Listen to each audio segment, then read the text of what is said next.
संसद के उच्च सदन यानी राज्यसभा में आम आदमी पार्टी के नेता राघव चड्ढा के आम जन के मुद्दे उठाने वाले भाषण शायद अब कम सुनने को मिले, क्योंकि आम आदमी पार्टी ने राघव चड्ढा के ऊपर बड़ा एक्शन लिया है और उन्हें डिप्टी लीडर यानी उप नेता के पद से हटा दिया है। इसके साथ ही राज्यसभा के सचिवालय को एक पत्र भी लिखा गया है। इस पत्र में आम आदमी पार्टी ने कहा है कि राघव चड्ढा को पार्टी के कोटे से सदन में बोलने के लिए समय आवंटित ना किया जाए। तो आम आदमी पार्टी ने राघव चड्ढा पर ऐसा एक्शन क्यों लिया, इसके पीछे की क्या वजह हैं और पिछले कई महीनों से राघव चड्ढा और आम आदमी पार्टी के बड़े नेताओं के बीच में कैसी खींचतान चल रही है, ये सब कुछ आज हम आपको बताने वाले हैं। हमारे साथ अभय हैं। अभय, क्या लगता है ये एक्शन क्यों हुआ और अभी क्यों हुआ? देखिए, एक बात होती है कि किसी भी पार्टी में जो आज की इंडियन पार्टीज है वहां पर एक पर्सन सेंट्रिक सारी पार्टीज हो चुकी है। तो उसी तरीके से आम आदमी पार्टी में अरविंद केजरीवाल से बड़ा कद, एक बड़ी वायरल पोटेंशियल जो राघव चड्ढा ने पिछले कुछ महीनों में दिखाया, जिस तरीके से वो सवाल सामने रख रहे थे, जैसे वो सवाल जो कल का जो भारत का वोटर होगा या फिर जो यंग भारत का वोटर होगा, जिसके लिए ट्रैफिक बड़ी समस्या है, जिसके लिए जो paternity leave, male paternity leave, ये बड़ी समस्या है और कई सारे मुद्दे, टैक्सेशन के मुद्दे हो सकती है, बैंक चार्जेस, कई सारे मुद्दे थे। ये सारी बातें राघव चड्ढा वहां पर कह रहे थे, लेकिन उसका फायदा पार्टी को नहीं हो रहा था। वो ये नहीं कह रहे थे कि आम आदमी पार्टी ये मुद्दा सामने रख रही है, वो ये कह रहे थे कि ये एज ए इंडिविजुअल कैपेसिटी में वो एक राज्यसभा का मेंबर होने के नाते वहां पर ये चीजें रख रहे थे। यानी कि वो खुद की इमेज बिल्डिंग तो कर रहे थे, लेकिन इसका डायरेक्ट फायदा पार्टी को नहीं हो रहा था। और ये भी बात है कि जैसे कि आप देखिए, बंगाल का इलेक्शन है, ममता जी के लिए ममता जी सबसे बड़ी है, बीजेपी में मोदी जी सबसे बड़े हैं, और वैसे ही आम आदमी पार्टी ये अरविंद केजरीवाल का चेहरा सामने लेके चलती है। और जब एक व्यक्ति, राज्यसभा का एमपी, खुद के चेहरे को बार बार सामने रखे, और उस समय में जब आम आदमी पार्टी का एक बुरा दौर इलेक्शन हारने के बाद चल रहा था, उस वक्त पार्टी के ऑफिसेस में, पार्टी की प्रेस कॉन्फ्रेंस में, पार्टी के कार्यकर्ताओं के साथ राघव चड्ढा नहीं दिखे। राघव चड्ढा दिख रहे थे वोटर्स के मोबाइल पर, लेकिन खुद की इमेज सुधारते हुए वो मुद्दे सही रख रहे थे। लेकिन वही बात है कि पार्टी को, और खास करके इंडियन पार्टीज में, आप नेता से बड़े जब होने लगते हो तो आपके जो पर होते हैं उनसे छाटना ये पार्टी खुद की जिम्मेदारी समझते हैं, और वही होने लगा है। बिल्कुल। और राघव चड्ढा की बात करें तो बहुत कम ही समय में उन्हें बहुत बड़े बड़े पद मिल गए। आम आदमी पार्टी में वो कोर टीम में शामिल रहे, अरविंद केजरीवाल के बहुत भरोसेमंद रहे हैं।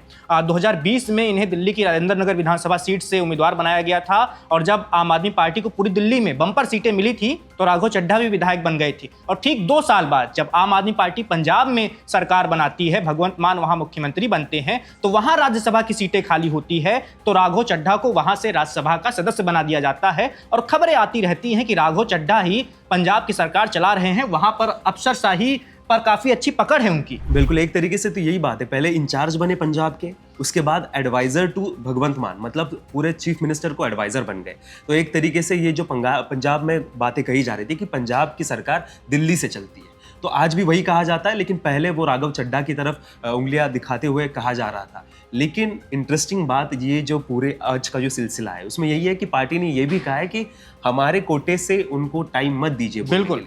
तो एक तरीके से ये पार्टी का जो डर है वो सामने बिल्कुल दिख रहा है कि राघव चड्ढा आम आदमी पार्टी से वहां पर एमपी है, लेकिन पार्टी को डायरेक्टली उसका डैमेज या फिर उनके बड़े नेता को डैमेज हो रहा है और खुद की इमेज सामने आ सकती है। और क्योंकि जब एक नेता बार बार पार्टी लाइन से हटता है तो कहीं ना कहीं ये डर रहता है कि, और आज के समय में, क्या वो बीजेपी जाएंगे या फिर भविष्य में कुछ और खुद के लिए पर्याय ढूंढेंगे। और खास करके उस समय में जहां पर बीजेपी को राज्यसभा में अलग अलग नए फेसेस की बहुत जरूरत भी है, और वो बिल्कुल पसंद भी करते हैं। और आम आदमी पार्टी के लिए राज्यसभा के एमपीज बिल्कुल परेशानियां पहले भी खड़े कर रहे थे और अभी भी। आपको तो पता ही है, स्वाति मालीवाल हो गई, अभी फिर से राघव चड्ढा हो गए। आम आदमी पार्टी के ऊपर ये आरोप लगे कि राज्यसभा की सीट्स उन्होंने बेची। तो आज के टाइम में जब आम आदमी पार्टी के पास इतना बड़ा चेहरा था, अच्छा एक फ्रेंडली चेहरा था, जो आम आदमी पार्टी की जो पॉलिटिक्स है, फ्यूचर ओरिएंटेड, क्लीन इमेज वाली, उसके लिए राघव चड्ढा बिल्कुल फिट बैठते थे। जिस तरीके से आतिशी बैठती थी, जिस तरीके से मनीष सिसोदिया बैठते थे। लेकिन अगेन वही बात कि पर्सन सेंट्रिक एक व्यक्ति से बड़ा जब एक एमपी होने लगा, तब उसके पर काटेगा। और आपको भी पता है, आप ये बेहतर बता सकते हैं कि इससे पहले राघव चड्ढा को पहले दिल्ली में इंटरनल पार्टी का रिफ्ट सामने आया कि कौन लीड करेगा पार्टी को, फिर उनको पंजाब में भेजा गया था। बिल्कुल। और लेकिन एक बात और सवाल उठ रहा है, बात के बाद बार बार पूछी जा रही है कि जब 2022 के पंजाब विधानसभा चुनाव के नतीजे आने तक और उसके कुछ महीनों तक राघव चड्ढा और अरविंद केजरीवाल के रिश्ते बहुत अच्छे थे, तो अचानक ऐसा क्या हुआ कि दोनों के बीच में दूरियां आ गई? क्या इसकी वजह यह हो सकती है कि पंजाब वाली आम आदमी पार्टी की जीत के बाद केंद्रीय जांच एजेंसियां बहुत ज्यादा ही धरपकड़ में जुट गई थी, एक्शन शुरू कर दिया था आम आदमी पार्टी नेताओं के खिलाफ, फिर चाहे वो अरविंद केजरीवाल हो, मनीष सिसोदिया हो, संजय सिंह हो, सभी लोगों को पकड़ा गया। कई लोग तो बहुत दिनों तक, लंबे समय तक जेल में रहे। और जब ये लोग जेल में थे, इन पर कार्रवाइयां हो रही थी, तब राघव चड्ढा लंदन में थे अपनी पत्नी के साथ। उस वक्त कहा जा रहा था कि वो अपनी आंख का इलाज करवा रहे हैं या और भी उन्हें परेशानियां हैं स्वास्थ्य से जुड़ी हुई, वो ठीक करवा रहे हैं वहां लंदन में बैठकर। लेकिन लोग कह रहे थे कि उनकी जरूरत तो भी दिल्ली में है। तो क्या अभय भाई ऐसा हो सकता है कि उस वक्त राघव चड्ढा को ऐसा डर सताया हो कि अगर मैं दिल्ली में रहूंगा तो जैसे मेरे पार्टी के बड़े नेताओं को पकड़ा जा रहा है, गिरफ्तार किया जा रहा है आबकारी नीति मामले में, वैसे मेरे ऊपर भी कार्रवाई हो सकती है? और उस वक्त ये भी खबरें आई थी कि लंदन में बैठे बैठे वो कोशिश कर रहे थे कि किसी तरह भारतीय जनता पार्टी में उनकी एंट्री भी हो जाए। क्या ऐसी कोई खबरों में दम नजर आ रहा है इस वाली घटना के बाद? देखिए, बिल्कुल ये खबरें चली थी, और आज की घटना या फिर पिछले कुछ महीनों का जो सिलसिला देखे, उसके बाद इन चीजों में कहीं ना कहीं तथ्य है या फिर था, ये कहना बिल्कुल जरूरी है। क्योंकि जिस वक्त देखिए राघव चड्ढा सड़क से, देखिए उन्होंने कुछ आंदोलन किए होंगे, उन्होंने पार्टी के साथ सड़क पे उतरे होंगे, लेकिन वो सड़क के नेता नहीं है। वो बोर्डरूम में बैठ के स्ट्रैटेजिस्ट बनने वाले वो उस टाइप के नेता है। वो संजय सिंह नहीं है, वो मनीष सिसोदिया नहीं है, जिन्होंने अपनी पूरी एक जर्नी रोड से फिर संसद तक कंप्लीट की थी। तो राघव चड्ढा जब यहाँ पर धरपकड़ शुरू हुई, इवन सौरभ भारद्वाज जो दिल्ली को संभाल रहे थे, उनके ऊपर भी रेड्स वगैरह हुई, तो उस वक्त वो यहाँ से निकले और वो लंदन में ही रुके। जब पार्टी के कार्यकर्ताओं को उनके नेता की जरूरत थी, तब वो यहाँ पर नहीं थे। और उसी बात से देखिए कि जो कोर टीम का हिस्सा था, जो व्यक्ति आम आदमी पार्टी की एक तरीके से बात सामने रखता था हर एक बात पर, वो कहीं ना कहीं दूर होते गया। लेकिन सबसे इंटरेस्टिंग बात ये होगी कि आने वाले समय में राघव चड्ढा क्या एक तरीके से शशि थरूर का वेश इस्तेमाल करेंगे कि पार्टी में रहकर अपना खुद का एक एजेंडा रखे, या फिर कंप्लीटली पार्टी से अलग होकर कि देखिए हमारे पर काटे गए, हम एक ये पर्सन ओरिएंटेड पार्टी, जैसे हिमंता बिस्वा शर्मा उन्होंने किया था, हिमंता ने किया था, उसी तरीके से कि राहुल गांधी की तरफ उंगलियां दिखा, तो ये अरविंद केजरीवाल की तरफ। अब तो उनके लिए इजी हो सकता है कि अगर बीजेपी ज्वाइन करने के लिए इससे बड़ा मौका उनके पास नहीं हो सकता। तो ये देखना होगा कि किस तरीके से जो व्यक्ति कहता था कि कम्युनल पॉलिटिक्स के अगेंस्ट हूँ, बीजेपी की विचारधारा के अगेंस्ट हूँ, अब क्या उनको फिर एक बार विकास और सत्य कभी पराजित नहीं होता, ये वाली लाइन याद आएगी कि नहीं? बिल्कुल। और ये भी देखने वाली बात होगी कि अगर राघव चड्ढा भारतीय जनता पार्टी के साथ चले जाएंगे, खासकर आज वाली कार्रवाई के बाद, तो 2027 बेहद ही महत्वपूर्ण साल होने जा रहा है आम आदमी पार्टी के लिए।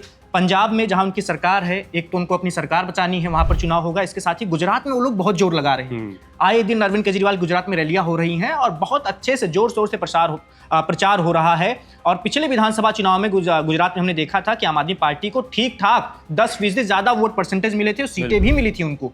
तो क्या ये आम आदमी पार्टी के लिए झटका नहीं होगा अगर राघव चड्ढा, जो उनकी बहुत खास थे आम आदमी पार्टी में बड़े नेताओं के, अगर वो बीजेपी के साथ चले जाएंगे? तो बिल्कुल एक तरीके से हो सकता है, क्योंकि देखिए आपके एसेट, कोई नेता बनने में कम से कम एक डेकेड का समय लगता है।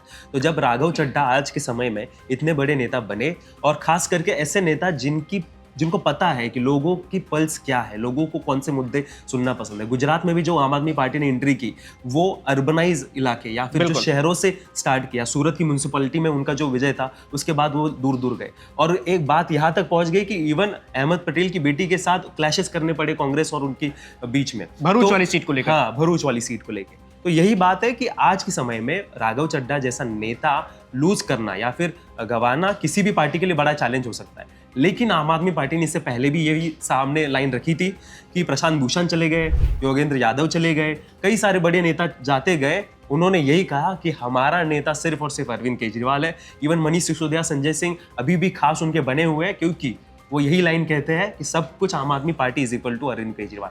तो वही बात है कि जब पार्टी जो है वो एक पीपल सेंट्रिक है या फिर पर्सन सेंट्रिक है, तो उसे पीपल सेंट्रिक बनने से पहले ये जो बड़े पड़ाव थे उसको सामने जाना पड़ेगा। राघव चड्ढा को खोना या फिर इस ऐसे बड़े लीडर को खोलना आम आदमी पार्टी के लिए बड़ा चैलेंज होगा। लेकिन ये चैलेंज आम आदमी पार्टी ने पहले भी देखा है, फेस किया है। लेकिन क्या पता कि इस बार वो एक इमर्जिंग स्टार थे, इमर्जिंग राइजिंग सन थे।